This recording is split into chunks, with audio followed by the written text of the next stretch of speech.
कि टॉपिक की लेना है, सब्जेक्ट की लेना है। मैनू बिल्कुल ही बहुत सारे मन विच आए है सब्जेक्ट से गल करा, है सब्जेक्ट से गल करा।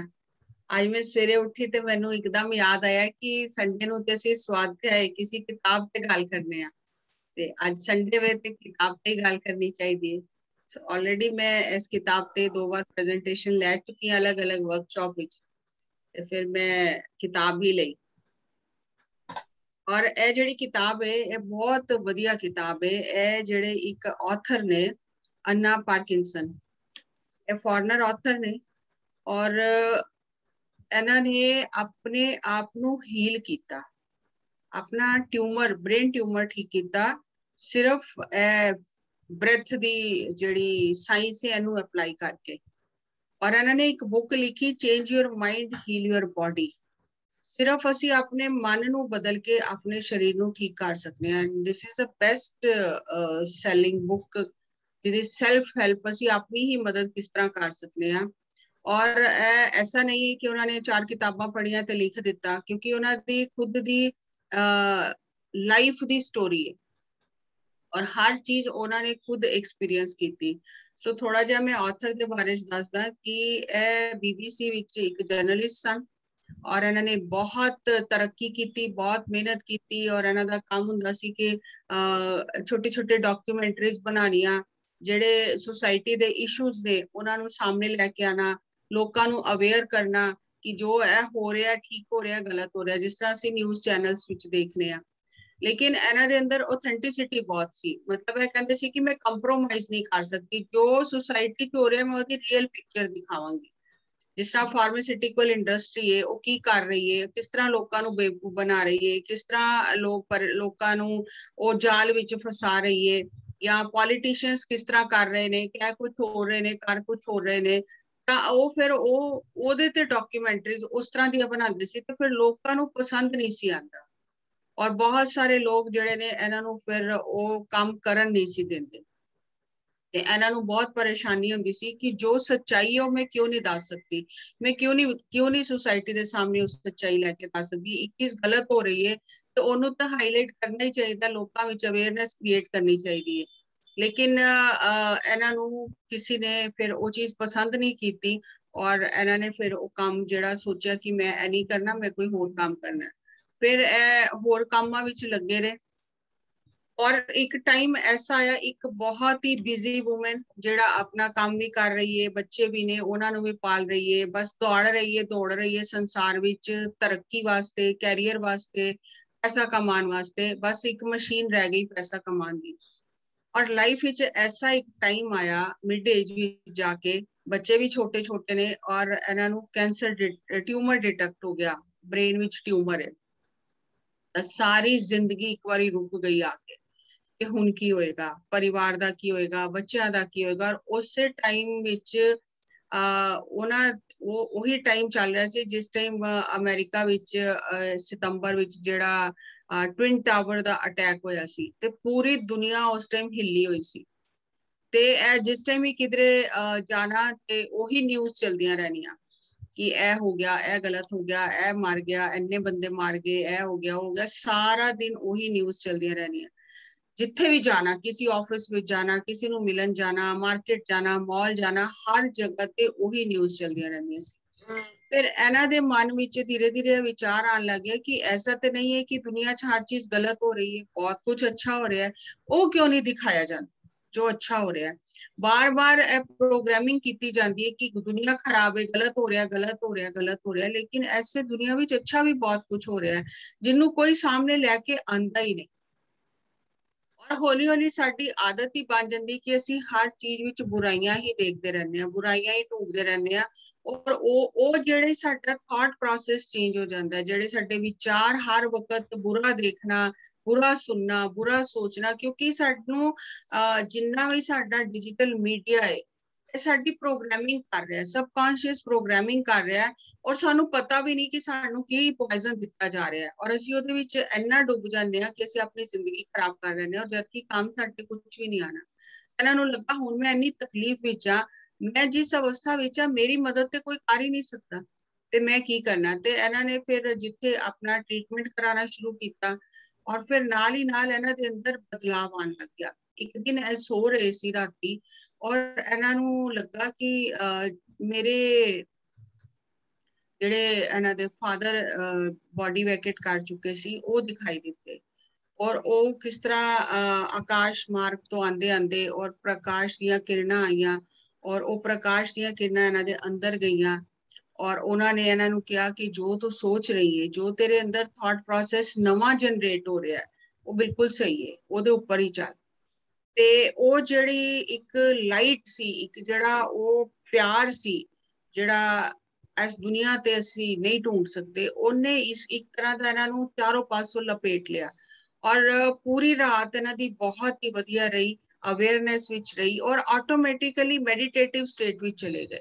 किसी ने सिखाई नहीं मेडिटेशन, लेकिन ऑटोमेटिकली प्रेजेंट मूवमेंट विच आके मेडिटेटिव स्टेट विच चले गए। और गड्डी जिस वेले सवेरे उठे और ऑफिस जान लगे, गड्डी चलानी शुरू की ते इन्हां नूं इस तरह लगा कि मैं नहीं चला रही, कोई चलवा रहा मेरे कोलों, मैं सिर्फ एक इंस्ट्रूमेंट हाँ जो काम कर रही हाँ और मैं जो कर रही हाँ मैं वो देख भी रही हाँ। ਤੇ ਇਹਨਾਂ ਨੂੰ ਬੜੀ ਹੈਰਾਨੀ ਹੋਈ ਕਿ ਇਹ ਇੱਕ ਨਵੇਂ ਲੈਵਲ ਦੀ ਅਵੇਅਰਨੈਸ ਹੈ ਜਿਹਨੂੰ ਮੈਂ ਕਦੀ ਅੱਜ ਤੱਕ ਮਹਿਸੂਸ ਹੀ ਨਹੀਂ ਕੀਤਾ। ਤਾਂ ਧੀਰੇ ਧੀਰੇ ਉਹ ਜਿਹੜਾ ਇੱਕ ਇਨਸਾਈਟਸ ਆਣੀਆਂ ਸ਼ੁਰੂ ਹੋਈਆਂ, ਉਹ ਜਿਹੜਾ ਅੰਦਰ ਇਹਦੇ ਨਾਲ ਇਸ ਜੋ ਇਹਨਾਂ ਨੇ ਸੁਪਨਾ ਦੇਖਿਆ ਉਹਦੇ ਨਾਲ ਜੋ ਇਹਨਾਂ ਦੇ ਅੰਦਰ ਬਦਲਾਵ ਹੋਇਆ ਤੇ ਇਹ ਉਹ ਅਵੇਅਰਨੈਸ ਹੌਲੀ ਹੌਲੀ ਹਰ ਦਿਨ ਦੇ ਕੰਮ ਵਿੱਚ ਵੱਧਦੀ ਗਈ। ਮਤਲਬ ਕੰਮ ਹੋ ਰਿਹਾ ਲੇਕਿਨ ਨਾਲ ਨਾਲ ਇੱਕ ਉਹਦੇ ਨਾਲ ਇੱਕ ਡਿਟੈਚਮੈਂਟ ਬਣੀ ਹੋਈ ਹੈ ਕਿ ਕੰਮ ਕੋਈ ਕਰ ਰਿਹਾ, ਮੈਂ ਇੱਕ ਸਿਰਫ ਮਾਧਿਅਮ ਆ ਔਰ ਮੈਂ ਨਾਲ ਹੀ ਨਾਲ ਉਸ ਕੰਮ ਨੂੰ ਪੂਰੀ ਤਰ੍ਹਾਂ ਇੰਜੋਏ ਕਰ ਰਹੀ ਹਾਂ। ਤੇ ਇਹਨਾਂ ਨੂੰ ਲੱਗਾ ਇਹ ਤੇ ਕਦੀ ਜ਼ਿੰਦਗੀ 'ਚ ਪਹਿਲੇ ਹੋਇਆ ਹੀ ਨਹੀਂ, ਪਹਿਲੇ ਤੇ ਆਹੀ ਲੱਗਦਾ ਸੀ ਮੈਂ ਹੀ ਕਰ ਰਹੀ ਹਾਂ, ਮੈਂ ਨਹੀਂ ਕਰਾਂਗੀ ਤੇ ਕੌਣ ਕਰੇਗਾ। ਇੱਕ ਜਿਸ ਤਰ੍ਹਾਂ ਨਵਨੀਤ ਮੈਡਮ ਨੇ ਕਿਹਾ, ਇੱਕ ਸੈਂਸ ਆਫ ਰਿਸਪੌਂਸਿਬਿਲਿਟੀ ਸਾਨੂੰ ਇੰਨੀ ਜ਼ਿਆਦਾ ਹੋ ਜਾਂਦੀ ਕਿ ਅਸੀਂ ਉਸ ਕੰਮ ਨੂੰ ਇੰਜੋਏ ਨਹੀਂ ਕਰ ਪਾਉਂਦੇ। ਉਹ ਕੰਮ ਅਸੀਂ ਕਰ ਰਹੇ ਹਾਂ ਲੇਕਿਨ ਅਸੀਂ ਉਹਨੂੰ ਇੰਜੋਏ ਨਹੀਂ ਕਰ ਰਹੇ, ਅਸੀਂ ਰਿਸਪੌਂਸਿਬਿਲਿਟੀ ਇੰਨੀ ਜ਼ਿਆਦਾ ਸਮਝ ਲਈ ਕਿ ਮੈਂ ਹੀ ਕਰ ਰਿਹਾ, ਮੈਂ ਨਹੀਂ ਕਰਾਂਗਾ ਤੇ ਕਿਸ ਤਰ੍ਹਾਂ ਹੋਏਗਾ। ਤਾਂ ਇਹਨਾਂ ਨੇ ਆਪਣੇ ਲਾਈਫ ਦੀਆਂ ਵੈਲਿਊਜ਼ ਉੱਪਰ ਦੁਬਾਰਾ ਕੰਮ ਕਰਨਾ ਸ਼ੁਰੂ ਕੀਤਾ ਕਿ ਮੈਂ ਨਹੀਂ ਬੱਚਿਆਂ ਨੂੰ ਪਾਲ ਰਹੀ, ਕੁਦਰਤ ਪਾਲ ਰਹੀ ਹੈ, ਮੈਂ ਸਿਰਫ ਇੱਕ ਫੈਸਿਲਿਟੇਟਰ ਹਾਂ। ਔਰ ਫਿਰ ਇਹਨਾਂ ਨੇ ਸਾਰਾ ਰੀਵਰਕ ਕੀਤਾ ਕਿ ਮੈਂ ਆਪਣੀ ਫੈਮਿਲੀ ਨੂੰ ਅੱਜ ਤੱਕ ਟਾਈਮ ਨਹੀਂ ਦਿੱਤਾ, ਮੈਂ ਆਪਣੇ ਬੱਚਿਆਂ ਨੂੰ ਅੱਜ ਤੱਕ ਟਾਈਮ ਨਹੀਂ ਦਿੱਤਾ, ਮੈਂ ਕਦੀ ਆਪਣੇ ਬੱਚਿਆਂ ਨੂੰ ਕੁਝ ਆਪਣੇ ਹੱਥ ਨਾਲ ਬਣਾ ਕੇ ਖਿਲਾਇਆ ਨਹੀਂ, ਮੈਂ ਕਦੀ ਆਪਣੇ ਹਸਬੈਂਡ ਨਾਲ ਖੁਸ਼ੀ ਨਾਲ ਟਾਈਮ ਸਪੈਂਡ ਨਹੀਂ ਕੀਤਾ। ਮੈਨੂੰ ਅਗਰ ਕਿਸੇ ਨੇ ਕਿਹਾ ਕਿ ਛੁੱਟੀਆਂ ਮਨਾਉਣ ਜਾਣਾ 4-5 ਦਿਨ ਤੇ ਸਭ ਤੋਂ ਪਹਿਲੇ ਮੈਂ ਹੀ ਕਹਿੰਦੀ ਰਹੀ ਕਿ ਇਹ ਨਹੀਂ ਹੋ ਸਕਦਾ, ਮੈਨੂੰ ਛੁੱਟੀ ਨਹੀਂ ਮਿਲੇਗੀ, ਮੈਂ ਨਹੀਂ ਜਾ ਸਕਦੀ, ਤੁਸੀਂ ਜਾਣਾ ਚਲੇ ਜਾਓ। ਤਾਂ ਉਹ ਸਾਰੀਆਂ ਚੀਜ਼ਾਂ ਯਾਦ ਆਉਣ ਲੱਗ ਗਈਆਂ ਕਿ ਹੁਣ ਤੇ ਜ਼ਿੰਦਗੀ ਮੇਰੇ ਕੋਲੋਂ ਸਾਰਾ ਕੁਝ ਖੋਹ ਲਏਗੀ, ਜਿਹਨੂੰ ਮੈਂ ਇੰਜੋਏ ਨਹੀਂ ਕੀਤਾ। ਮੈਨੂੰ ਇੰਨਾ ਕੁਝ ਮਿਲਿਆ, ਮੈਂ ਕੁਝ ਵੀ ਇੰਜੋਏ ਨਹੀਂ ਕੀਤਾ ਔਰ ਹੁਣ ਤੇ ਟਾਈਮ ਆ ਗਿਆ ਕਿ ਜ਼ਿੰਦਗੀ ਮੇਰੇ ਕੋਲੋਂ ਸਾਰਾ ਕੁਝ ਖੋਹ ਲਏਗੀ ਤੇ ਮੈਂ ਆ ਕੇ ਦੁਨੀਆ ਤੇ ਕੀਤਾ ਕੀ। ਇਸ ਤਰ੍ਹਾਂ ਦੀਆਂ ਇਨਸਾਈਟਸ ਆਉਂਦੀਆਂ ਗਈਆਂ ਔਰ ਇਹ ਆਪਣੇ ਆਪ ਨੂੰ ਜਿੱਥੇ ਟ੍ਰੀਟਮੈਂਟ ਕਰਾ ਰਹੇ ਸੀ ਆਪਣੇ ਆਪ ਨੂੰ ਚੇਂਜ ਕਰਦੇ ਗਏ। ਔਰ ਇਹਨਾਂ ਨੂੰ ਇਹ ਬੁੱਕ ਕਾਫੀ ਸਾਰਾ ਮੈਟਰ ਮਿਲਿਆ, ਜਿਸ ਤਰ੍ਹਾਂ ਤਿੱਬਤ ਦੇ ਜਿਹੜੇ ਬੌਧ ਭਿਕਸ਼ੂ ਹੁੰਦੇ ਨੇ, ਇੱਕ ਵਾਰ ਉਹਨਾਂ ਦਾ ਦਲਾਈ ਲਾਮਾ ਦਾ ਇੰਟਰਵਿਊ ਲੈਣ ਗਏ, ਪਹਿਲੇ ਬਹੁਤ ਪਹਿਲੇ शुरुआती अपने कैरियर ਦੇ ਦੌਰ ਵਿੱਚ ਇੰਟਰਵਿਊ ਲਿਆ ਤੇ ਬਹੁਤ ਸਾਰੇ ਲੋਕਾਂ ਨੇ ਉਹਨਾਂ ਨੂੰ ਬਹੁਤ ਸਾਰੇ ਪ੍ਰਸ਼ਨ ਪੁੱਛੇ ਜ਼ਿੰਦਗੀ ਦੇ ਬਾਰੇ ਵਿੱਚ, ਮੌਤ ਦੇ ਬਾਰੇ ਵਿੱਚ। ਤੇ ਇਹਨੂੰ ਉਸ ਟਾਈਮ ਇਹਨਾਂ ਨੂੰ ਕੁਝ ਵੀ ਸਮਝ ਨਹੀਂ ਆਇਆ ਕਿ ਇਹ ਬੇਕਾਰ ਦੀਆਂ ਗੱਲਾਂ ਕਿਉਂ ਕਰ ਰਹੇ। ਲੇਕਿਨ ਜਿਸ ਟਾਈਮ ਇਹ ਉਹ ਸਿਚੁਏਸ਼ਨ ਇਹਨਾਂ ਦੇ ਸਾਹਮਣੇ ਆਈ ਕਿ ਡੈਥ ਸਾਹਮਣੇ ਖੜੀ ਹੈ ਤਾਂ ਉਹ ਸਾਰੇ ਜਿਹੜੇ ਕੁਐਸਚਨ ਆਨਸਰ ਸੀ ਉਹ ਯਾਦ ਆ ਗਏ ਕਿ ਜ਼ਿੰਦਗੀ ਦਾ ਮਕਸਦ ਕੀ ਹੈ, ਜ਼ਿੰਦਗੀ ਜੀਣ ਕਿਉਂ ਆਇਆ, ਡੈਥ ਕੀ ਹੈ, ਬਰਥ ਕੀ ਹੈ, ਉਹ ਸਭ ਇਹਨਾਂ ਨੂੰ ਯਾਦ ਆ ਗਏ ਜਿਹੜੇ ਉਹਨਾਂ ਨੇ ਉਹ ਇੰਟਰਵਿਊ ਵਿੱਚ ਆਨਸਰ ਕੀਤੇ ਸੀ ਔਰ ਉਹਨਾਂ ਦੀ ਗਹਿਰਾਈ ਸਮਝ ਆਉਣ ਲੱਗ ਗਈ। ਹੁਣ ਇਹਨਾਂ ਨੇ ਡਿਸਾਈਡ ਕੀਤਾ ਕਿ ਮੈਂ ਅੱਜ ਤੋਂ, ਚਾਹੇ ਮੈਨੂੰ ਟਿਊਮਰ ਵੀ ਹੈ ਲੇਕਿਨ ਮੈਂ ਜਿੰਦਾ ਤੇ ਹਾਂ ਤੇ ਮੈਂ ਅੱਜ ਤੋਂ ਆਪਣੀ ਲਾਈਫ ਦਾ ਹਰ ਮੂਮੈਂਟ ਇੰਜੋਏ ਕਰਨਾ। ਤੇ ਇਹਨਾਂ ਨੇ ਜੌਬ ਛੋੜ ਦਿੱਤੀ ਔਰ ਇਹਨਾਂ ਨੇ ਆਪਣੇ ਲਾਈਫ ਨੂੰ ਰੀਵਰਕ ਕੀਤਾ, ਆਪਣੇ ਬੱਚਿਆਂ ਨਾਲ ਖੇਲਣਾ ਸ਼ੁਰੂ ਕੀਤਾ, ਟਾਈਮ ਸਪੈਂਡ ਬੱਚਿਆਂ ਵਾਸਤੇ ਬਣਾਉਣਾ, ਕੁਝ ਵਕੇਸ਼ਨਸ ਤੇ ਜਾਣਾ, ਆਪਣੀ ਫੈਮਿਲੀ ਨੂੰ ਟਾਈਮ ਦੇਣਾ, ਸਭ ਕੁਝ ਕਰਨਾ ਸ਼ੁਰੂ ਕੀਤਾ ਔਰ ਆਪਣਾ ਥਾਟ ਪ੍ਰੋਸੈਸ ਜਿਹੜਾ ਉਹਨੂੰ ਚੇਂਜ ਕਰਨਾ ਸ਼ੁਰੂ ਕੀਤਾ, ਮੈਡੀਟੇਸ਼ਨ ਕਰਨੀ ਸ਼ੁਰੂ ਕੀਤੀ। ਔਰ ਇਹਨਾਂ ਨੂੰ ਕਿਸੇ ਨੇ ਉਸ ਟਾਈਮ ਸਿਖਾਇਆ ਨਹੀਂ, ਆਟੋਮੈਟਿਕਲੀ ਅੰਦਰੋਂ ਹੀ ਆਉਣ ਲੱਗਿਆ। ਜਿਸ ਤਰ੍ਹਾਂ ਲਾਈਫ ਵਿੱਚ ਇੱਕ ਯੂ ਟਰਨ ਆਉਂਦਾ ਨਾ, ਕਿ ਜਿਸ ਟਾਈਮ ਆਤਮਾ ਜਾਗਦੀ ਹੈ वो अपने आप रस्ते दिखान लग जाती है। बीमारी अचानक नहीं आती साडे ते कि इधरों दी कोई बीमारी किधरों दी आ गई, नहीं। बीमारी जो असी प्रकृति नाल अपने नाल छोटे छोटे हर दिन पाप करने आ, अपने आप ਨੂੰ ਇਗਨੋਰ ਕਰਨੇ ਆ, ਆਪਣੇ ਆਪ ਨੂੰ ਪਿਆਰ ਨਹੀਂ ਕਰਦੇ, ਆਪਣੀ ਫੈਮਿਲੀ ਵੱਲ ਧਿਆਨ ਨਹੀਂ ਦਿੰਦੇ, ਜੋ ਵੀ ਸਾਡੇ ਆਸ-ਪਾਸ ਹੈ ਉਹਦੇ ਵਾਸਤੇ ਸਾਨੂੰ ਕੋਈ ਗ੍ਰੈਟੀਟਿਊਡ ਨਹੀਂ ਹੈ। ਅਸੀਂ ਇੱਕ ਦੌੜ ਲਗਾਈਏ ਕਿ ਅਸੀਂ ਪੈਸਾ ਕਮਾਣਾ ਹੈ, ਸੰਸਾਰ ਵਿੱਚ ਅਸੀਂ ਸਕਸੈਸਫੁਲ ਹੋਣਾ ਹੈ, ਔਰ ਅਸੀਂ ਉਸ ਦੌੜ ਵਿੱਚ ਬਹੁਤ ਸਾਰੇ ਐਸੇ ਗਲਤ ਕਰਮ ਕਰਦੇ ਜਾਂਦੇ ਆ, ਔਰ ਜਿਸ ਟਾਈਮ ਉਹ ਗਲਤ ਕਰਮ ਬਹੁਤ ਜ਼ਿਆਦਾ ਇਕੱਠੇ ਹੋ ਜਾਂਦੇ ਨੇ ਤਾਂ ਬਿਮਾਰੀ ਬਣ ਕੇ ਸਾਡੇ ਸਾਹਮਣੇ ਆ ਜਾਂਦੇ ਨੇ ਕਿ ਅਸੀਂ ਆਪਣੇ ਆਪ ਨੂੰ ਬਦਲੀਏ। ਔਰ ਜਿਸ ਤਰ੍ਹਾਂ ਅਸੀਂ ਦੇਖਿਆ ਕਿ ਅੱਜ ਕਲੈਕਟਿਵ ਉਹ ਜਿਹੜੇ ਕਰਮ ਨੇ ਪੂਰੀ ਮਾਨਵ ਜਾਤੀ ਦੇ, ਉਹ ਮਾਨਵ ਜਾਤੀ ਦੇ ਸਾਹਮਣੇ ਆਏ ਔਰ ਇਨਸਾਨ ਨੂੰ ਬਦਲਣਾ ਹੀ ਪਿਆ। ਔਰ ਜੋ ਬਦਲ ਰਹੇ ਨੇ ਉਹ ਬਚ ਵੀ ਰਹੇ ਨੇ, ਉਹ ਠੀਕ ਵੀ ਹੋ ਰਹੇ ਨੇ। ਤਾਂ ਅਚਾਨਕ ਹੀ ਬਿਮਾਰੀ ਨਹੀਂ ਆਉਂਦੀ, ਸਾਡੀਆਂ ਹੀ ਗਲਤੀਆਂ ਕਰਕੇ ਗਲਤ ਕਰਮ ਜਿਹੜੇ ਅਸੀਂ ਕਰ ਰਹੇ ਹਾਂ ਆਪਣੇ ਲਈ, ਦੂਜਿਆਂ ਲਈ, ਪ੍ਰਕਿਰਤੀ ਲਈ, ਉਹ ਸਾਰੇ ਬਿਮਾਰੀ ਬਣ ਕੇ ਸਾਡੇ ਸਾਹਮਣੇ ਖੜੇ ਹੋ ਜਾਂਦੇ ਨੇ। ਫਿਰ ਇਹਨਾਂ ਨੂੰ ਇਹ ਲੱਗਾ ਕਿ ਇਹ ਜਿਹੜਾ ਨਵਾਂ ਥਾਟ ਪ੍ਰੋਸੈਸ ਮੇਰੇ ਅੰਦਰ ਆ ਰਿਹਾ ਹੈ, ਜਿਹੜੀ ਨਵੀਂ ਥਾਟ ਚੇਨ ਚੱਲ ਰਹੀ ਹੈ ਮੇਰੇ ਅੰਦਰ, ਤੇ ਇਹਦਾ ਮਤਲਬ ਮੈਨੂੰ ਆਪਣੇ ਪੁਰਾਣੇ ਤਰੀਕੇ ਬਦਲਨੇ ਪੈਣਗੇ। ਜਿਸ ਤਰ੍ਹਾਂ ਮੈਂ ਜ਼ਿੰਦਗੀ ਨੂੰ ਸੋਚ ਰਹੀ ਸੀ, ਜਿਸ ਤਰ੍ਹਾਂ ਮੈਂ ਜ਼ਿੰਦਗੀ ਨੂੰ ਦੇਖ ਰਹੀ ਸੀ, ਉਹ ਤਰੀਕਾ ਠੀਕ ਨਹੀਂ ਸੀ ਕਿ ਦੌੜਨਾ, ਭਜਣਾ, ਸਕਸੈਸ ਹਾਸਲ ਕਰਨੀ, ਪੈਸਾ ਹਾਸਲ ਕਰਨਾ। ਸਾਨੂੰ ਇਹ ਲੱਗਦਾ ਹੈ ਕਿ ਮੈਂ ਅਗਰ ਕਮਾਵਾਂਗਾ ਨਹੀਂ, ਮੈਂ ਅਗਰ ਅੱਛੀ ਸੈਲਰੀ ਨਹੀਂ ਹੋਏਗੀ ਤੇ ਮੈਂ ਪਰਿਵਾਰ ਨੂੰ ਕੰਫਰਟ ਕਿਸ ਤਰ੍ਹਾਂ ਦਿਆਂਗਾ। ਲੇਕਿਨ ਅਸੀਂ ਪਰਿਵਾਰ ਕੋਲੋਂ ਕਦੀ ਇਹ ਨਹੀਂ ਪੁੱਛਿਆ ਕਿ ਤੁਹਾਨੂੰ ਸਾਡੇ ਪੈਸੇ ਨਾਲ ਕੰਫਰਟ ਹੈ ਕਿ ਸਾਡੇ ਸਾਥ ਨਾਲ ਕੰਫਰਟ ਹੈ। ਤੁਸੀਂ ਪੈਸਾ ਪਸੰਦ ਕਰੋਗੇ ਕਿ ਸਾਡਾ ਕੁਆਲਿਟੀ ਟਾਈਮ ਲੈਣਾ ਪਸੰਦ ਕਰੋਗੇ। ਤਾਂ ਜਿਸ ਟਾਈਮ ਇਹਨਾਂ ਨੇ ਰੀਵਰਕ ਕੀਤਾ, ਆਪਣੇ ਆਪ ਨੂੰ ਚੇਂਜ ਕਰਨਾ ਸ਼ੁਰੂ ਕੀਤਾ, ਤੇ ਸਾਰੇ ਪੁਰਾਣੇ ਜਿਹੜੇ ਸੀ ਥਾਟ ਪ੍ਰੋਸੈਸ ਸੀ, ਜਿਹੜੇ ਪਰਸੈਪਸ਼ਨ ਸੀ, ਜਿਹੜਾ ਦੁਨੀਆ ਨੂੰ ਦੇਖਣੇ ਦਾ ਨਜ਼ਰੀਆ ਸੀ, ਉਹ ਬਦਲਣਾ ਸ਼ੁਰੂ ਕੀਤਾ। ਜਿਸ ਟਾਈਮ ਬਦਲਣਾ ਸ਼ੁਰੂ ਕੀਤਾ, ਹਰ ਛੋਟੀ ਛੋਟੀ ਚੀਜ਼ ਵਿੱਚ ਦੇਖਿਆ ਬਹੁਤ ਹੀ ਖੁਸ਼ੀ ਮਿਲਦੀ ਹੈ। ਤੁਸੀਂ ਆਪਣਾ ਘਰ ਹੀ ਸਾਫ਼ ਕਰ ਰਹੇ ਹੋ, ਬਹੁਤ ਖੁਸ਼ੀ ਮਿਲ ਰਹੀ ਹੈ। ਤੁਸੀਂ ਬੱਚਿਆਂ ਨਾਲ ਟਾਈਮ ਸਪੈਂਡ ਕਰ ਰਹੇ ਹੋ, ਬਹੁਤ ਖੁਸ਼ੀ ਮਿਲ ਰਹੀ ਹੈ। ਤੁਸੀਂ ਫੈਮਿਲੀ ਨਾਲ ਛੁੱਟੀਆਂ ਮਨਾਉਣ ਜਾ ਰਹੇ ਹੋ, ਬਹੁਤ ਖੁਸ਼ੀ ਮਿਲ ਰਹੀ ਹੈ।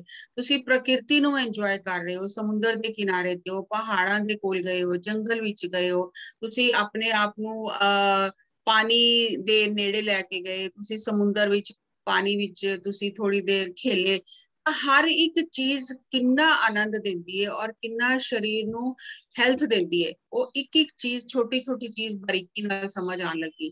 ਤੇ ਇਹਨਾਂ ਨੇ ਆਪਣੇ ਜਿਹੜਾ ਥਾਟ ਪ੍ਰੋਸੈਸ ਹੈ ਉਹਨੂੰ ਚੇਂਜ ਕਰਨਾ ਸ਼ੁਰੂ ਕੀਤਾ। ਜਿਸ ਤਰ੍ਹਾਂ ਕਹਿੰਦੇ ਨਾ, ਦ੍ਰਿਸ਼ਟੀ ਬਦਲਦੇ ਸ੍ਰਿਸ਼ਟੀ ਬਦਲ ਜਾਂਦੀ ਹੈ। ਤਾਂ ਹੁਣ ਇੱਕ ਨਵੀਂ ਦ੍ਰਿਸ਼ਟੀ, ਆਤਮ ਦ੍ਰਿਸ਼ਟੀ ਅੰਦਰੋਂ ਹੀ ਆਉਣ ਲੱਗ ਗਈ ਔਰ ਹਰ ਇੱਕ ਚੀਜ਼ ਵਿੱਚ, ਹਰ ਇੱਕ ਰਿਸ਼ਤੇ ਵਿੱਚ ਸੁੰਦਰਤਾ ਦਿਖਣ ਲੱਗ ਗਈ। ਔਰ ਫਿਰ ਇਹ ਜਿਹੜੀ ਬਿਮਾਰੀ ਆਈ ਹੈ, ਇਹਦੇ ਵਾਸਤੇ ਵੀ ਗ੍ਰੈਟੀਟਿਊਡ ਹੋ ਗਿਆ ਕਿ ਅਗਰ ਇਹ ਇੱਕ ਸਟਾਪ ਨਹੀਂ ਆਉਂਦਾ, ਇਹ ਵੇਕਅਪ ਕਾਲ ਨਹੀਂ ਆਉਂਦੀ, ਤਾਂ ਮੈਂ ਇਸ ਤਰ੍ਹਾਂ ਹੀ ਜ਼ਿੰਦਗੀ ਜੀ ਕੇ ਚਲੀ ਜਾਂਦੀ ਔਰ ਮੈਨੂੰ ਇਸ ਚੀਜ਼ ਦਾ ਅਹਿਸਾਸ ਹੀ ਨਹੀਂ ਹੁੰਦਾ ਕਿ ਮਨੁੱਖੀ ਜਨਮ ਪਾ ਕੇ ਇਹਦਾ ਮਕਸਦ ਕੀ ਹੈ। ਮੈਂ ਧਰਤੀ ਤੇ ਆਈ ਕੀ ਕਰਨ? ਮੈਂ ਇਸ ਤਰ੍ਹਾਂ ਹੀ ਪੈਸਾ ਕਮਾਉਂਦੇ, ਖਾਂਦੇ ਪੀਂਦੇ ਸੌਂਦੇ ਚਲੀ ਜਾਂਦੀ। ਤੇ ਇਹਨਾਂ ਨੇ ਆਪਣੀ ਬਿਮਾਰੀ ਨੂੰ ਵੀ ਥੈਂਕਸ ਕਰਨਾ ਸ਼ੁਰੂ ਕੀਤਾ ਕਿ ਜਿਨਨੇ ਮੇਰੀ ਆਤਮਾ ਦਾ ਦਰਵਾਜ਼ਾ ਖੋਲ ਦਿੱਤਾ ਕਿ ਮੈਂ ਆਤਮਾ ਦੀ ਤਰਫ ਮੁੜਾਂ। ਮੈਂ ਬਹੁਤ ਸੰਸਾਰ ਦੀ ਤਰਫ ਦੌੜ ਲਿਆ, ਬਹੁਤ ਪੈਸੇ ਦੀ ਤਰਫ ਦੌੜ ਲਿਆ, ਆਪਣੀ ਸਕਸੈਸ ਪਾਉਣ ਲਈ, ਕੈਰੀਅਰ ਤੇ ਬਹੁਤ ਉੱਚਾ ਜਾਣ ਲਈ ਬਹੁਤ ਮਿਹਨਤ ਕਰ ਲਈ, ਲੇਕਿਨ ਆਪਣੀ ਆਤਮਾ ਵਾਸਤੇ ਕੀ ਕੀਤਾ? ਅੱਗੇ ਜਾਣ ਵਾਸਤੇ ਕੀ ਕੀਤਾ? ਕਿਉਂਕਿ ਆਤਮਾ ਨੇ ਤਾਂ ਜਾਣਾ ਹੀ ਜਾਣਾ ਹੈ, ਸਰੀਰ ਛੋੜ ਕੇ ਜਾਣਾ ਹੈ, ਤੇ ਮੈਂ ਅੱਗੇ ਦੀ ਕੀ ਤਿਆਰੀ ਕੀਤੀ? ਤੇ ਇਹਨਾਂ ਨੇ ਆਪਣੀ ਬਿਮਾਰੀ ਨੂੰ ਵੀ ਥੈਂਕਸ ਕਰਨਾ ਸ਼ੁਰੂ ਕਰਤਾ ਕਿ ਬਿਮਾਰੀ ਕਾਰਨ ਹੀ ਮੇਰੇ ਅੰਦਰ ਆਤਮ ਜਾਗ੍ਰਿਤੀ ਪੈਦਾ ਹੋਈ। ਇਹਨਾਂ ਨੇ ਆਪਣੀ ਪੂਰੀ ਰੀਪ੍ਰੋਗਰਾਮਿੰਗ ਕਰਨੀ ਸ਼ੁਰੂ ਕਰ ਦਿੱਤੀ ਕਿ ਇਹ ਬਿਮਾਰੀ ਇੱਕ ਵੇਕਅਪ ਕਾਲ ਦੀ ਤਰ੍ਹਾਂ ਮੇਰੀ ਲਾਈਫ ਵਿੱਚ ਆਈ ਹੈ ਕਿ ਮੈਂ ਹੁਣ ਜਾਗ ਜਾਵਾਂ। ਔਰ ਇਹ ਜਾਗਣਾ ਐਸਾ ਨਹੀਂ ਹੈ ਕਿ ਅਸੀਂ ਨੀਂਦ ਤੋਂ ਜਾਗ ਰਹੇ ਹਾਂ, ਸੁਪਨੇ ਤੋਂ ਜਾਗ ਰਹੇ ਹਾਂ। ਇਹ ਜਾਗਣਾ ਐਸਾ ਹੈ ਕਿ ਸਾਡੀ ਆਤਮਾ ਜਾਗ ਗਈ ਔਰ ਅਸੀਂ ਸਾਰੇ ਇਸ ਤਰ੍ਹਾਂ ਜੀਵਨ ਜੀ ਰਹੇ ਹਾਂ ਜਿਸ ਤਰ੍ਹਾਂ ਸਲੀਪ ਵਾਕਰਸ ਹੁੰਦੇ ਨੇ। ਸਾਨੂੰ ਲੱਗ ਰਿਹਾ ਅਸੀਂ ਜਾਗ ਰਹੇ ਹਾਂ, ਪਰ ਸਾਡੀ ਆਤਮਾ ਸੁੱਤੀ ਹੋਈ ਹੈ। ਇਸ ਵਾਸਤੇ ਅਸੀਂ ਸੁੱਤੇ ਹੀ ਹੋਏ ਆ। ਔਰ ਕਦੀ ਕਈ ਜਨਮਾਂ ਤੋਂ ਬਾਅਦ ਕੋਈ ਐਸਾ ਧੱਕਾ ਲੱਗਦਾ ਹੈ, ਕੋਈ ਐਸਾ ਝਟਕਾ ਲੱਗਦਾ ਜਦੋਂ ਸਾਡੀ ਆਤਮਾ ਜਾਗਦੀ, ਫਿਰ ਸਾਡੇ ਪੁਰਾਣੇ ਜਿਹੜੀਆਂ ਆਦਤਾਂ ਨੇ, ਜਿਹੜੇ ਪੁਰਾਣੇ ਸੋਚ ਹੈ, ਜਿਹੜੇ ਪੁਰਾਣੇ ਰਸਤੇ ਨੇ, ਉਹ ਬਿਲਕੁਲ ਬਦਲ ਜਾਂਦੇ ਨੇ, ਉਹ ਨਵੇਂ ਹੋਣ ਲੱਗ ਜਾਂਦੇ ਨੇ। ਜਿਸ ਤਰ੍ਹਾਂ ਹੁਣ ਤੁਸੀਂ ਧਿਆਨ ਵਿੱਚ ਆਏ, ਤੁਹਾਡੀ ਸੋਚ ਬਦਲ ਰਹੀ ਹੈ, ਤੁਹਾਡਾ ਦੇਖਣੇ ਦਾ ਚੀਜ਼ਾਂ ਨੂੰ ਤਰੀਕਾ ਬਦਲ ਰਿਹਾ। ਉਹੀ ਸਾਰੀਆਂ ਚੀਜ਼ਾਂ ਤੁਹਾਡੇ ਆਸ-ਪਾਸ ਨੇ ਔਰ ਉਹੀ ਸਾਰੀਆਂ ਚੀਜ਼ਾਂ ਵਿੱਚ ਤੁਹਾਨੂੰ ਹੁਣ ਬਿਊਟੀ, ਸੁੰਦਰਤਾ ਨਜ਼ਰ ਆ ਰਹੀ ਹੈ। ਤੁਸੀਂ ਉਹਨਾਂ ਤੋਂ ਸਿੱਖ ਰਹੇ ਹੋ, ਹਰ ਇੱਕ ਦਿਨ ਸਿੱਖ ਰਹੇ ਹੋ।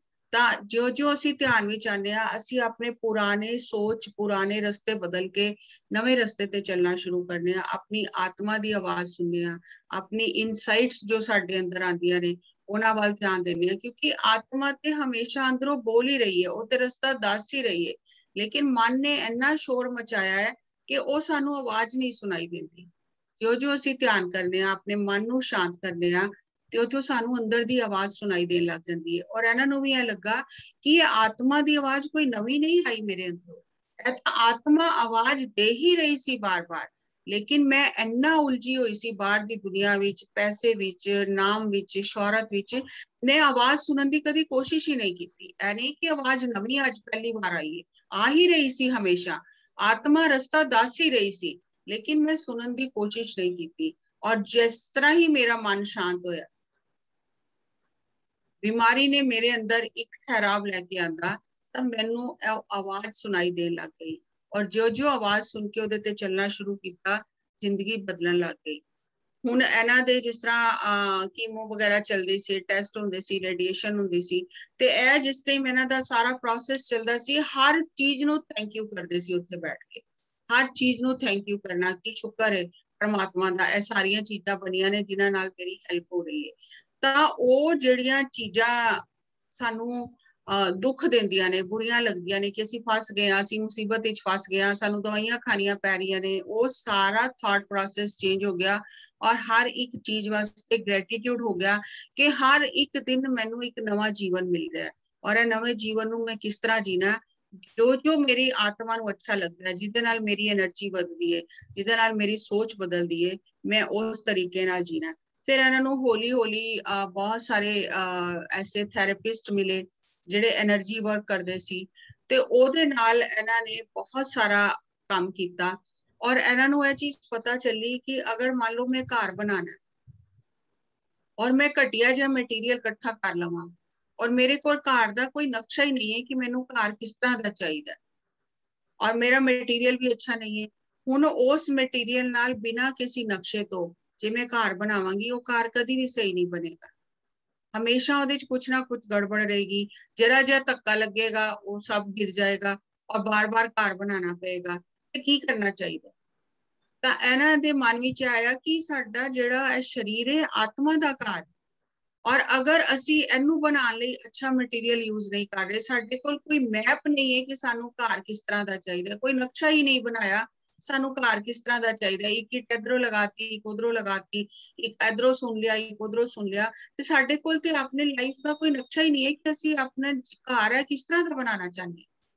और बॉडी दे अंदर इन्नी हीलिंग होंदी है, इन्ना हीलिंग मैकेनिज्म बॉडी दा स्ट्रॉन्ग है कि अगर असी बॉडी वाल ध्यान दईए, बॉडी नाल गल करिए, असी बॉडी डायलॉग करिए कि साडे शरीर विच किस जगह ते तकलीफ है, क्यों तकलीफ आई है, तां हौली हौली बॉडी अपने आप नू ठीक कर लेगी, क्योंकि बॉडी दे अंदर पूरे एनर्जी सेंटर ने, बॉडी दे अंदर पूरा हीलिंग मैकेनिज्म है, लेकिन असी दवाइयां नाल ओनू दबाण दी कोशिश करने हैं, और वो हौली हौली बॉडी का सारा इनर मैकेनिज्म जिहड़ा है वो गड़बड़ हो जाता है, और फिर असी बाहर दी चीज़ां ते ही निर्भर रहन लग जांदे आ, असी अपनी बॉडी दी हीलिंग पावर नू कदी भी एक्सप्लोर नहीं कर सकते। तां इन्हां ने फिर अपनी बॉडी नाल गल करनी शुरू की, अपनी लाइफ का रिव्यू करना शुरू किया, बॉडी के एक एक सैल नू प्यार करना शुरू किया कि thank you for your healing, thank you for your healing. ते हौली हौली बॉडी का जिहड़ा हीलिंग मैकेनिज्म अंदर दा एक्टिवेट होने लग गया, और बॉडी की हीलिंग होने लग गई। और एक तो उपरों काम कर रहे ने कि जो ट्रीटमेंट लै रहे ने, एक अंदरों काम कर रहे ने, अपने आप को बदल रहे ने, उन्हां चीज़ां नू समझ रहे ने, हर चीज़ नू एंजॉय कर रहे ने, ग्रेटिट्यूड विच रह रहे ने, तां ऑटोमैटिकली वो जिहड़ी हीलिंग सी बहुत फास्ट हो गई। हुण जिस टाइम इन्हां दा कुछ साल बाद, 2-4 साल बाद जिस तरह दोबारा इन्हां दा स्कैन होना सी, इन्हां नू लगा कि मैं तो बिल्कुल ठीक हो गई हाँ, ते जिस टाइम स्कैन होया ते स्कैन विच ट्यूमर ते ठीक दिखाई दिता कि ट्यूमर ठीक हो गया, लेकिन जिस जगह ते ट्यूमर सी उस जगह ते एक छोटा जिहा अजे निशान बनिया होया सी, तां डॉक्टर ने कहा कि ठीक ते हो गया, लेकिन ए अजे ओदी निशान रह गया, ए फिर डेवलप हो सकता है। ਤਾਂ ਇਹਨਾਂ ਨੂੰ ਬਹੁਤ ਹੈਰਾਨੀ ਹੋਈ ਕਿ ਇੰਨੀ ਮਿਹਨਤ ਮੈਂ ਕੀਤੀ, ਆਪਣੇ ਆਪ ਨੂੰ ਬਦਲਿਆ, ਆਪਣੇ ਸਾਰੇ ਚੀਜ਼ਾਂ ਨੂੰ ਰੀਵਰਕ ਕੀਤਾ, ਫਿਰ ਇਹ ਥੋੜਾ ਜਿਹਾ ਕਿਉਂ ਰਹਿ ਗਿਆ। ਤੇ ਇਹ ਫਿਰ ਜਿਸ ਟਾਈਮ ਆਪਣੇ ਮੈਡੀਟੇਸ਼ਨ ਵਿੱਚ ਬੈਠੇ ਔਰ ਆਪਣੇ ਅੰਦਰ ਧਿਆਨ ਦਿੱਤਾ, ਤੇ ਇਹਨਾਂ ਨੇ ਦੇਖਿਆ ਕਿ ਮੇਰੇ ਮਨ ਵਿੱਚ ਅਜੇ ਇਹ ਸਬ ਕੌਂਸ਼ੀਅਸ ਵਿੱਚ ਥਾਟ ਬੈਠਾ ਹੋਇਆ ਹੈ कि ट्यूमर जिहड़ा है वो ठीक हो रहा है, हौली हौली ठीक हो रहा है, ठीक तो हो रहा है, लेकिन थॉट प्रोसेस की चल रहा है कि टाइम लगेगा, हौली हौली ठीक होएगा। तो जिस टाइम मैं कह रही हूँ कि हौली हौली ठीक होएगा, तो हौली हौली ठीक होने दा जेड़ा मैं बार बार थॉट अपने आप को दे रही हाँ, ओदे करके ठीक तो हो गया, लेकिन ओदी निशानी रह गई, क्योंकि मैं ही कह रही हूँ कि हौली हौली ठीक होएगा, एकदम थोड़ी ठीक हो जाएगा। जिस टाइम स्कैन करा के घर गए तो इन्होंने अपने आप पे बहुत हसी आई कि ऐसी केड़ी गल रह गई है जेड़ी अजे भी मैं मन विच पकड़ के बैठी है, जेड़ी मेरी अवेयरनेस के अंदर अंदर नहीं आई। क्योंकि अगर हनेरा है किधरे और असि दीवा जलावांगे तो हनेरा चला जाएगा, तो ऐसा केड़ा थॉट बच गए ने जिन्होंने अजे भी मेरे अंदर वो हनेरा वो अज्ञान जिहड़ा है ओनू रोक के रखा है। जिस वेले इन्होंने उस थॉट प्रोसेस ते काम करना शुरू किया, ते सब तो पहले ते आया कि जेड़ा मैं कह रही हूँ हौली हौली ठीक होएगा। जिस तरह ਅਸੀਂ कोई भी गल करने ते ਅਸੀਂ कहने ए बीमारी ते हौली हौली ठीक होएगी, एकदम थोड़ी ठीक हो जाएगी। ਤਾਂ ਉਹ ਅਸੀਂ जो कह रहे हैं कि हौली हौली ठीक होएगी, ਤਾਂ हौली हौली ही ठीक होएगी। ਅਸੀਂ कहने हौली हौली बुढ़ापा आंदा ते सेहत ते खराब होंदी ही होंदी है। जो ਅਸੀਂ बोल रहे हैं ਉਹੀ ਸਾਡਾ शरीर सुन के उस तरह ही कर रहा है। लेकिन अगर असी चमत्कारी सोच रखांगे, मिरेकलस थिंकिंग रखांगे, तो शरीर उस तरह काम करेगा। लेकिन असी हर वक्त जो साडी शरीर नाल गलबात चल रही है, चाहे असी अंदरों अंदर शरीर नाल गल कर रहे हैं, वो नेगेटिव ही असी गल कर रहे हैं कि हौली हौली ठीक होएगा। हुण बुढ़ापा आ गया, 40 साल हो गए, 50 साल हो गए, बीपी तो नॉर्मल ये हो ही जाता, सारिਆਂ ਨੂੰ हो जाता है। कुछ ना कुछ प्रॉब्लम कैसे जी चाके हो ही जाती है, डिप्रेशन हो जाता है, हार्ट रेट बढ़ जाता है, या शुगर हो ही जाती है। मेरे परिवार विच हेरिडिटी है, सारिਆਂ ਨੂੰ शुगर है, इस वास्ते मैनू ते हो ही जाएगी। ਇਹ चीज ते मेरे परिवार विच चली आ रही है।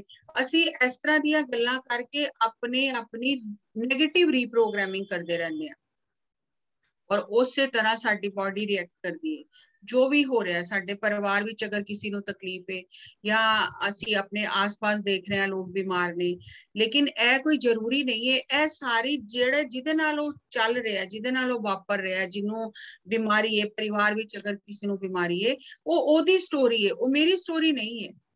मैं अपनी स्टोरी नवी क्रिएट करनी है। मैं वही स्टोरी नु डुप्लीकेसी नहीं करनी, वही स्टोरी कॉपी नहीं करनी। वो ओदी स्टोरी हो सकती है, ओदे कर्म ओदे नाल, मेरे कर्म मेरे नाल। मेरा थॉट प्रोसेस ठीक होना चाहिए। वो जो सोच रहा है मैनू ओदे नाल कोई मतलब नहीं है। जो भी साडे आस-पास चल रहा है नेगेटिव, जिन्ना भी नेगेटिव चल रहा है, but I have the power to create change. किसी ने ऐ नहीं तुहानू कहा कि तुसी चेंज कर नहीं सकते, और चेंज कुछ बाहर करना भी नहीं है, सिर्फ अपना थॉट प्रोसेस चेंज करना है। ਤਾਂ ਉਹ ਪਾਵਰ ਸਾਡੇ ਅੰਦਰ ਹੈ, ਕਿਉਂਕਿ I am a powerful soul. मेरी सोल दी इनफाइनाइट पोटेंशियल है, और मेरे अंदर पावर है कि मैं चेंज क्रिएट कर सकती हूँ। जरूरी नहीं है कि जिधर भीड़ जा रही मैं उधर ही जाना है। I have the power to create change. और फिर उन्होंने एक दिन उन्होंने बैठे बैठे लगा कि यह चेंज क्रिएट होएगा किस तरह मेरे अंदर, यह जो थोड़ा भी बच गया, निशान बच गया, यह किस तरह जाएगा। अचानक ही ध्यान विच उन्हां नूं यह चीज समझ आई कि जिन्ना ज्यादा मैं अपने ब्रैथ नूं ऑब्जर्व करांगी, क्योंकि ब्रैथ नाल ही एनर्जी मिल रही है, ब्रैथ नाल ही शरीर चल रहा है। आज मैं जिंदा, चाहे मैं किसी भी स्थिति विच आ, मैनू चाहे बीमारी भी है, लेकिन मैं जिंदा किस तरह, क्योंकि मैं श्वास लै रही हाँ। ऐसा मतलब कोई तो ऐसी फोर्स है, कोई ऐसी इनविजिबल शक्ति है जिसने मैनू जिंदा रखा होया श्वासां नाल। उस टाइम इन्हों ऑटोमैटिकली अपने अंदरों ही समझ आई कि ब्रैथ जिहड़ा साडा है अल्कलाइन, और जिन्ने भी साडे नेगेटिव इमोशंस वर्ड्स जो असी बोलने आ, जिन्ने असी नेगेटिव थॉट सोचने आ, वो एसिडिक ने। आज साइंस इस चीज नूं प्रूव कर रही है कि जिन्ना तुहाडे बॉडी विच एसिड वधदा जाएगा, उन्नियां बीमारियां वधदियां जाणगियां। यूरिक एसिड की है, एसिड वध गया अंदर। जिन्ना बॉडी विच एसिड वधदा जाएगा उन्ना ही बीमारियां वधिया जाणगियां, और जिन्ना बॉडी दा एसिडिक और एल्कलाइन बैलेंस रहेगा उन्ना असी स्वस्थ रवांगे। तां इन्हां नूं आया कि जो मैं ब्रैथ नूं ऑब्जर्व कर रही हां, ते ए ब्रैथ मेरे अंदरों नेगेटिव इमोशंस नूं बाहर कढ रहा है, मेरे अंदरों नेगेटिव थॉट प्रोसेस चेंज हो रहा है। मैं अपने वर्ड्स से काम कर रही हूं, जिस तरह मैं इन्हां नूं पहले सी कि हौली हौली ठीक होएगा, एकदम थोड़ी ठीक होएगा। तो फिर इन्होंने उस अपने वर्ड्स की स्पीच से काम करना शुरू किया कि मैं ही इस वर्ड नु पावर दे रही हाँ, हौली हौली होएगा। ਤਾਂ ਮੈਂ ਹੀ ਕ੍ਰੀਏਟ ਕਰ ਰਹੀ ਹਾਂ, ਤਾਂ ਇਹ ਐਸਿਡ ਅਜੇ ਮੈਂ ਆਪਣੇ ਅੰਦਰ ਪਕੜ ਕੇ ਰੱਖਿਆ ਹੋਇਆ। ਤਾਂ ਜੋ ਬ੍ਰੈਥ ਨੂੰ ਆਬਜ਼ਰਵ ਕਰਨਾ ਸ਼ੁਰੂ ਕੀਤਾ, ਇਹ ਸਾਰੇ ਐਸਿਡਿਕ ਇਮੋਸ਼ਨਸ, ਵਰਡਸ ਔਰ ਥਾਟ ਪ੍ਰੋਸੈਸ ਚੇਂਜ ਹੋ ਗਿਆ। ਅੱਜ ਅਗਰ ਅਸੀਂ ਦੇਖਨੇ ਆ, ਆਯੁਰਵੇਦਾ ਵੀ ਦੇਖਨੇ ਆ ਅਸੀਂ, ਤਾਂ ਉਹਦੇ ਚ ਕਿਹਾ ਜਾਂਦਾ ਹੈ ਕਿ ਸਾਡੀ ਡਾਈਟ ਵਿੱਚ ਐਲਕਲਾਈਨ ਔਰ ਐਸਿਡਿਕ ਦੀ ਜਿਹੜੀ बैलेंस है, जड़ा मात्रा है, पोर्शन है, वो प्रॉपर होना चाहिए, सही होना चाहिए। अगर एसिड बहुत ज्यादा घट गया शरीर के अंदर ता भी शरीर नहीं चलेगा, और एसिड बढ़ गया ता भी नहीं चलेगा। दोनों का एक प्रोपोर्शन सही होना चाहिए, एसिडिक और एल्केलाइन। ਤਾਂ ਜੋ ਏਜ ਵੀ ਚੇਂਜ ਹੁੰਦੀ ਸਾਡੀ, ਤਾਂ ਸਾਨੂੰ ਜ਼ਿਆਦਾ ਐਲਕਲਾਈਨ ਫੂਡ ਜਿਹੜਾ ਹੈ ਉਹਦੇ ਤੇ ਰਹਿਣਾ ਚਾਹੀਦਾ ਹੈ। ज्यादा फ्रूट्स हो गए, वेजिटेबल्स हो गई, सूप हो गया, हल्का खाना सानू आप ही कर लेना चाहिए, ताकि साडी बॉडी दा इनर मैकेनिज्म, हीलिंग मैकेनिज्म जिहड़ा असीं ओनू सपोर्ट करिए। लेकिन अगर असीं ओहदे ते बहुत ज्यादा लोड पा दांगे, असीं ऐसियां चीज़ां खावांगे जिहड़ियां सानू पता सानू हुण नहीं खानियां चाहिदियां, ਤਾਂ ਫਿਰ ਅਸੀਂ ਆਪਣੀ ਬਾਡੀ ਨੂੰ ਖਰਾਬ ਕਰਾਂਗੇ। ਤਾਂ ਇਹਨਾਂ ਨੂੰ ਇਹ ਸਮਝ ਆਇਆ ਕਿ ਬ੍ਰੈਥ ਜਿਹੜਾ ਹੈ ਉਹ ਐਲਕਲਾਈਨ ਹੈ, ਔਰ ਜਿੰਨੀਆਂ ਵੀ ਇਮੋਸ਼ਨਸ ਨੇ, ਵਰਡਸ ਨੇ, ਥਾਟ ਪ੍ਰੋਸੈਸ ਨੈਗੇਟਿਵ ਜਿਹੜਾ ਉਹ ਐਸਿਡਿਕ ਹੈ।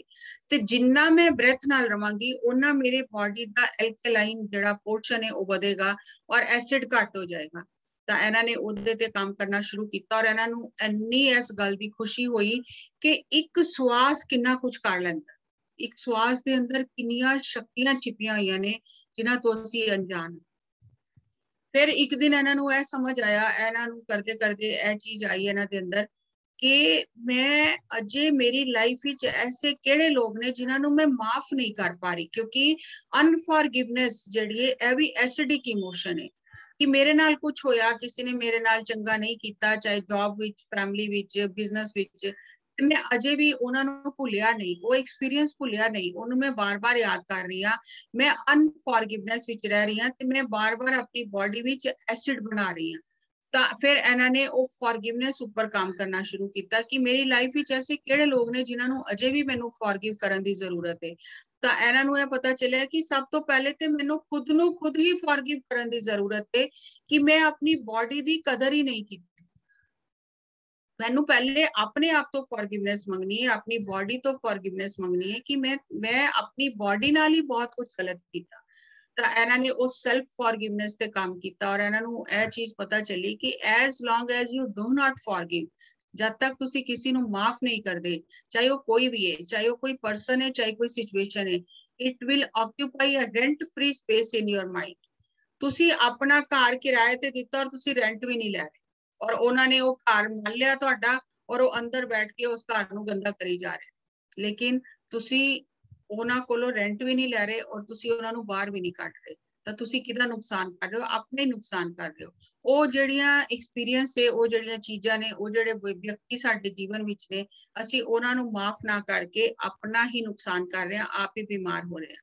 असली फॉरगिवनेस वो है जिस टाइम तुसी तुहाडे सामने वो व्यक्ति आए, बंदा आए, और तुसी उन्हें कह सको आई thank you for that experience, जो भी तुसी मैनू एक्सपीरियंस दिता उन्हें मैनू बहुत कुछ सिखाया, मैं ਇਹਦੇ ਲਈ ਤੁਹਾਡਾ थैंक्स करना। जिस दिन साडे अंदर ਇਹ फीलिंग आएगी उस बंदे नू देख के कि आई थैंक यू, उस दिन साडे अंदर वो सही फॉरगिवनेस आएगी।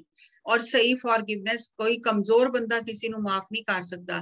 कि मेरे नाल किसी ने बुरा किया और मैनू बार बार उहदे नाल कोई काम पैंदा है ते मैं कहां मैं तैनू माफ कर दिता, नहीं, कमजोर बंदा माफ नहीं कर सकता। माफ वो बंदा कर सकता है जेड़ा कुछ कर सकता फिर भी नहीं करता। जिस तरह एक संत होए, वो नदी पार करन जा रहे सी, और उसी नाव विच 3 जवान मुंडे बैठे सी। हुण वो संत जिहड़े सी बौद्ध भिक्षु सी, उन्हां दा जिहड़ा सिर सी पूरा मुंडन किया होया सी, और उन्होंने संतां दे कपड़े बौद्ध भिक्षुआं दे पाए हुए सी, और बहुत ही शांत सुभाव नाल बैठ के वो पेड़ी बैठे पार कर रहे सी नदी। लेकिन ए जिहड़े 3 यंग बच्चे सी, बहुत मन चले, हसी मजाक बहुत, उन्हां नू देख के बहुत हसी आ रही सी। तां इन्हां ने आपस विच बच्चों ने गल कीती कि ए जिहड़ा घड़ा है, मतलब उन्हां दे सिर नू उन्हां ने घड़ा किया कि ए जिहड़ा घड़ा है ए कच्चा है कि पक्का है। ते दूसरा कहन लग गया कि बजा के देख लिया पता चल जाए। ते हसी मजाक करते रहे। थोड़ी देर अगे गए, लेकिन जेडे संत सी इन्होंने कोई रिएक्शन नहीं किया, कुछ नहीं किया। और चुपचाप अपने अपना परमात्मा ਨੂੰ याद करके चलते रहे। थोड़े अगे गए ते नाव ਜਿਹੜੀ ਸੀ नदी ਵਿੱਚ ऐसा ਭਵਰ उठिया कि नाव ਜਿਹੜੀ गोल गोल घूम के ਉਹ पानी ਵਿੱਚ डुबन लग गई।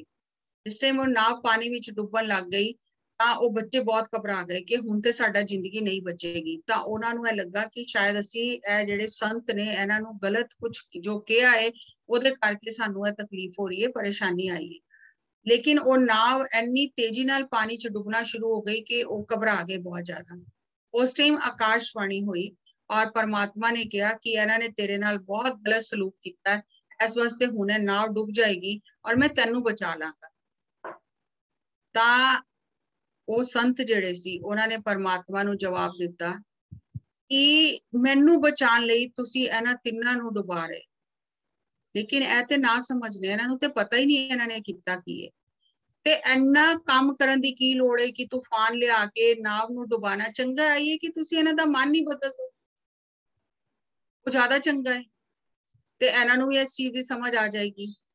ता परमात्मा ने कहा कि हाँ ए तेरी परीक्षा सी, अगर तू कहंदा कि नाव डुबदा नहीं चाहिए मैं बच जावां, ए बेशक डुब जान, ता सही अजे परमात्मा दा रास्ता नहीं पकड़िया। ते जिस टाइम परमात्मा दे रस्ते ते कोई चलता है ओनू अपने तो कोई अलग नजर ही नहीं आता।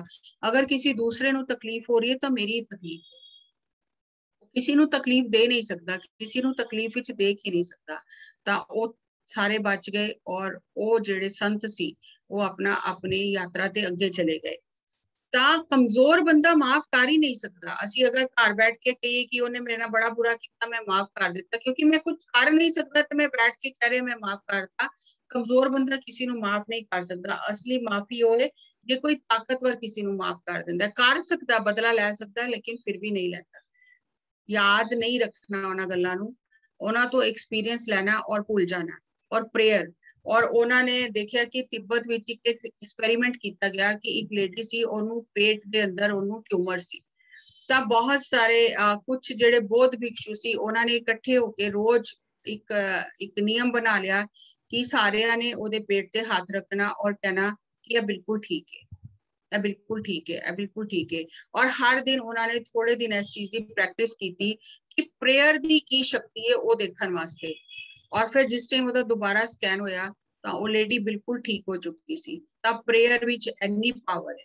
प्रेयर मतलब असी अपने आप नू पॉजिटिव इमोशंस, पॉजिटिव थॉट्स और पॉजिटिव वर्ड्स दे रहे हैं। असी अपनी प्रोग्रामिंग रीप्रोग्रामिंग कर रहे हैं।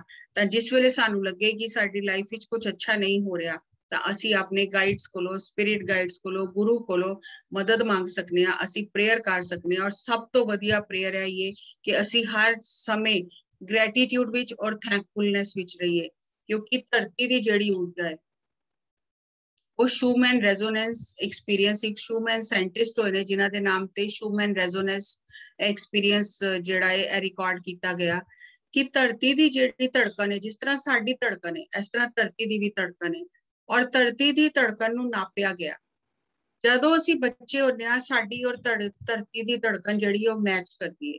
और जो जो असीं वड्डे होने आ, असीं संसार विच दौड़ने आ, साडी धड़कन बहुत फास्ट होने लग जाती है और साडा धरती नाल जेड़ी ट्यूनिंग है वो बिगड़ जाती है। और जिसले साडी ट्यूनिंग बिगड़ जाती है असीं बीमार हो जाते हैं। तो फिर वो अगर असीं वापस जिस टाइम ध्यान करने और असीं वापस साडा जेड़ा ब्रीदिंग रेट है वो स्लो होने लग जाता है, असीं वापस धरती दी जेड़ी हार्ट बीट है ਉਹਦੇ ਨਾਲ ਅਸੀਂ ਮੈਚ ਕਰਨ ਲੱਗ ਜਾਂਦੇ ਆ, ਸਾਡੇ ਅੰਦਰ ਆਟੋਮੈਟਿਕਲੀ ਹੀਲਿੰਗ ਹੋਣ ਲੱਗ ਜਾਂਦੀ ਹੈ। ਇਸ ਲਈ ਅਸੀਂ ਧਿਆਨ ਕਰਨਾ ਹੈ, ਆਪਣੇ ਥਾਟ ਪ੍ਰੋਸੈਸ ਨੂੰ ਚੇਂਜ ਕਰਨਾ ਹੈ और अपने थॉट प्रोसेस ਨੂੰ चेंज करके change your mind, change your life. अगर साडी लाइफ चेंज नहीं हो रही, साडी लाइफ विच कुछ गलत हो रहा है तो ਇਹਦਾ मतलब साडे मन ਦੇ अंदर कुछ गलत चल रहा है। ਤਾਂ बहुत ही वधिया बुक है, वैसे तो बहुत महंगी बुक है, मैनू बुक ते नहीं मिली लेकिन ओदी एक PDF फाइल सी जिहदे विच उन्हां ने उस बुक दे विच जो जो दस्सिया गया ओदा थोड़ा शॉर्ट विच ओ डिटेल पूरी दित्ती सी। 50-60 पेज की बुक सी। वो बुक पढ़ के मैं ਉਹਦੇ ਚੋਂ प्रेजेंटेशन बनाई और समझिया कि अगर इन्ने पढ़े लिखे लोग, इन्ने वड्डे डॉक्टर और साइंटिस्ट इस ब्रेथ एनर्जी पे काम करके लोकां नू दस रहे ने बुक्स के माध्यम नाल, अपने एक्सपीरियंस के माध्यम नाल, तां असीं तां बहुत किस्मत वाले हां जो सानू ਧਿਆਨ ਉਸ ਸਮੇਂ ਮਿਲ ਗਿਆ ਜਿਸ ਟਾਈਮ ਅਸੀਂ ਜ਼ਿਆਦਾ ਕੋਈ ਔਕੜਾਂ ਵਿੱਚ ਨਹੀਂ ਸੀ। ਤਾਂ ਅਸੀਂ ਸਾਰੇ ਬਹੁਤ ਕਿਸਮਤ ਵਾਲੇ ਹਾਂ। ਇਸ ਲਈ ਧਿਆਨ ਕਰਦੇ ਰਹੋ ਔਰ ਆਪਣੇ ਆਪ ਨੂੰ ਬਦਲਦੇ ਰਹੋ, ਆਪਣੀ ਜ਼ਿੰਦਗੀ ਨੂੰ ਸਵਾਰਦੇ ਰਹੋ। So thank you, thank you, thank you.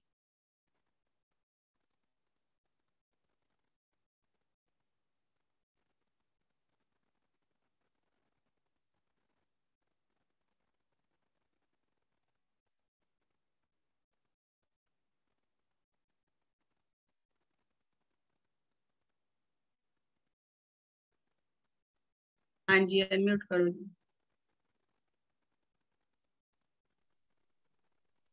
हाँ जी, सत श्री अकाल जसप्रीत मैम। सत श्री अकाल जी। हाँ जी, बहुत वधिया जी। ਤੁਹਾਡੇ ਬੈਕਗ੍ਰਾਉਂਡ ਪਹਿਲਾਂ ਤਾਂ ਇਹ ਦੱਸੋ ਵੀ ਤੁਸੀਂ ਕਿੱਥੇ ਹੋ ਅੱਜ? आज मैं खा रही हाँ, आज मैंने बैकग्राउंड चेंज करनी आ गई तो मैं कर ली। क्या बात है। बहुत ਵਧੀਆ ਲੱਗ ਰਿਹਾ ਜੀ, ਬਹੁਤ ਵਧੀਆ। हाँ जी, हाँ जी, हाँ जी। मैं दूसरिਆਂ ਦਾ ਦੇਖਦੀ ਸੀ, ਮੈਂ ਕਹਿੰਦੀ ਸੀ ਕਿੱਥੇ ਬੈਠ ਕੇ ਕਲਾਸ ਲੈ ਰਹੇ ਨੇ। ਅੱਜ ਅਚਾਨਕ ਹੀ ਮੈਂ ਦੇਖਿਆ ਕਿ ਉਹਦੇ ਵਿੱਚ ਆਪਸ਼ਨ ਸੀ ਬੈਕਗ੍ਰਾਉਂਡ ਚੇਂਜ ਕਰਨ ਦਾ, ਤੇ ਮੈਂ ਫਿਰ ਵਾਲਪੇਪਰ ਲਗਾ ਲਿਆ। अच्छा अच्छा, वालपेपर लगाया हुआ है। हाँ ठीक है, ठीक है, ठीक है, ਅਸੀਂ ਵੀ ਲਗਾਵਾਂਗੇ ਫਿਰ। हाँ जी। ਤੇ ਬਹੁਤ ਵਧੀਆ ਜੀ।